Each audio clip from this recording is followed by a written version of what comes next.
নমস্কার বন্ধুরা, বাংলা ও বাঙালি রান্নাঘরে আপনাদের সকলকে স্বাগত জানাই। আজকে শেয়ার করব একটা হেলদি রেসিপি, যেটা নিউট্রিশন আর ফাইবারে একদম ভরপুর। ব্রেকফাস্ট কিংবা ডিনার টু টাইমে খুব সহজেই বানিয়ে নিতে পারবে আর খেতেও খুব টেস্টি। তাহলে চলুন রেসিপিটা শুরু করি। রেসিপিটার জন্য প্রথমে নিয়েছি 1.5 কাপ জল, আর তার মধ্যে দিলাম 1 চা চামচ ঘি। এবার দিলাম স্বাদ অনুসারে নুন, আর দিয়ে দেবো লাল লঙ্কার গুঁড়ো, 1 চা চামচ লাল লঙ্কার গুঁড়ো, আর দিয়ে দিচ্ছি 1 চা চামচ সাম্বার মশলা। দিয়ে জলটাকে ফুটতে দেবো।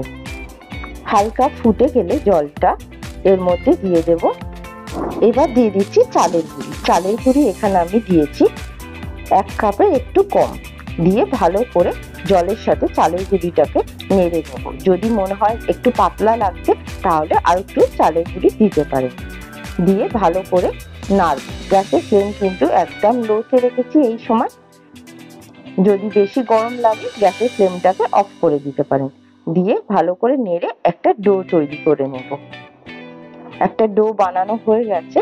এবার আমি গ্যাসের থেকে নামিয়ে নেব। নামিয়ে হালকা একটু ঠান্ডা করতে দেব। পুরোপুরি ঠান্ডা করব না, জাস্ট হালকা একদম একটু উষ্ণ গরম থাকবে, সেই অবস্থাতেই আমি হাত দিয়ে মেখে নেব। ভালো করে আমি মেখে নিচ্ছি। এই স্টেজে ভালো করে চালের গুঁড়িটাকে ঠেসে ঠেসে মেখে নিতে হবে। খুবই সহজ আর খেতে কিন্তু খুবই টেস্টি। মাখা হয়ে গেলে এটাকে আমি একটা শেপ দিচ্ছি। আমি এখানে প্যারার মতো শেপ দিয়েছি, আপনারা চাইলে ইচ্ছা মতো শেপ দিতে পারেন। খুবই সহজ, বানানো খুব তাড়াতাড়ি, আর পেট খুব ভর্তি করে।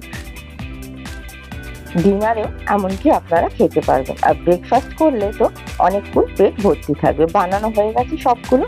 এবার আমি ওই একই কড়াইতে জল ভর্তি করে জলটাকে ফুটতে দেবো। জলটা ফুটে গেলে ওপর থেকে একটা স্ট্রেনার বসিয়ে নিয়ে ভালো করে অয়েল গ্রিস করে দিচ্ছি, যাতে যখন সেদ্ধ করব আটকে না যায় প্লেটের সাথে। এবার গ্যাসের ফ্লেম একদম লো করে প্রত্যেকটা প্যারার মতো যে শেপ দিয়েছিলাম সাজিয়ে নিলাম। নিয়ে উপর থেকে চাপা দিয়ে 15 মিনিটের জন্য সেদ্ধ হতে দেবো। 15 মিনিট পর ঢাকনাটা খুলে দেখে নিয়েছি পুরোপুরি পারফেক্টলি সেদ্ধ হয়ে গেছে। এবার একটা ননস্টিক কড়াইতে নিয়েছি তেল। তেলটা গরম হয়ে গেলে ওর মধ্যে দিয়ে দিলাম 1 চা চামচ কালো সর্ষে আর জিরে, আর দিচ্ছি কেটে রাখা পেঁয়াজ কুচি, গ্রেট করে রাখা আদা আর লঙ্কা কুচি দিয়ে, আর দিলাম একটু হিং, 1/2 চা চামচ হিং দিয়ে সব মশলাটাকে ভালো করে নেড়ে দিচ্ছি। গ্যাসের ফ্লেম হাইতে রেখেছি। পেঁয়াজটা হালকা পিঙ্ক কালার হয়ে গেলে ভাপিয়ে রাখা চালের প্যারাগুলোকে দিয়ে এবার স্বাদ অনুসারে দিলাম নুন, আর দিচ্ছি সাম্বার মশলা। সবগুলোকে ভালো করে একসাথে মিশিয়ে নেব। কড়াইতে কিন্তু একদমই আটকাবে না, যেহেতু এটা অলরেডি সেদ্ধ করা আছে বলে। এবার ওপর থেকে দিয়ে দিলাম নারকেল গুঁড়ো। নারকেল গুঁড়োটা দিলে কিন্তু টেস্ট আরো বেড়ে যায়। ভালো করে একসাথে মিশিয়ে নিচ্ছি। একটু ঝাল ঝাল, একটু মিষ্টি, খেতে কিন্তু খুবই সুন্দর লাগে, আর পেটও কিন্তু খুবই ভর্তি হয়। এটা আপনারা চাইলে ব্রেকফাস্টেও করতে পারেন, যদি ব্রেকফাস্টটা হেভি রাখার ইচ্ছা হয়, আর না হলে ডিনারেও করতে পারেন।